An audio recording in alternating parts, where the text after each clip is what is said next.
14 14. Bonsoir Luc Ferry. Bonsoir. Merci d'être avec nous. La suppression du samedi est donc de fait la semaine de 4 jours. Est-ce d'après vous une bonne mesure? Ça dépend de quel point de vue on se place. Si on se place du point de vue des performances des élèves, c'est pas forcément une chose formidable.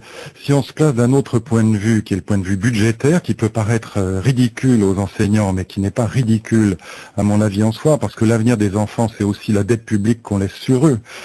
Cette suppression à la fois d'heures et de postes, puisqu'en fait derrière la suppression d'heures, même au primaire, il y a des suppressions de postes, elle est évidemment défendable. Donc on peut avoir les deux points de vue. On peut dire voilà, ces gens de droite sont des gestionnaires au petit pied qui vendent, qui bradent l'enseignement pour des raisons budgétaires misérables, ou on peut dire, ce que je pense personnellement, la question budgétaire est fondamentale, la question de la dette publique est fondamentale, et on ne peut pas exempter l'éducation nationale, étant donné le nombre de fonctionnaires qu'il y a dans cette maison, d'un effort, y compris sur le plan budgétaire. En supprimant le samedi, on fait des économies? Bien sûr. Comment? Ah, c'est drôle, ça, là il faut vraiment être technicien pour le savoir. Ouais. En fait, est-ce qu'on peut l'expliquer simplement? Oui, simplement pour nos auditeurs.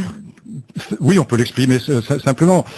Les suppressions d'heures sur le passage de 26 à 24. Oui.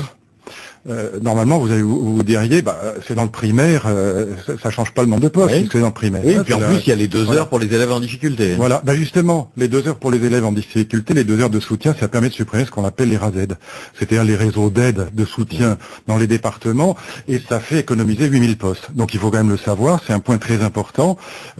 C'est ça l'enjeu de cette réduction, outre le fait qu'évidemment, ça fait plaisir aux parents. Ça fait plaisir aux élèves et ça fait plaisir aux professeurs. Donc vous avez là, si vous voulez, un avantage politique.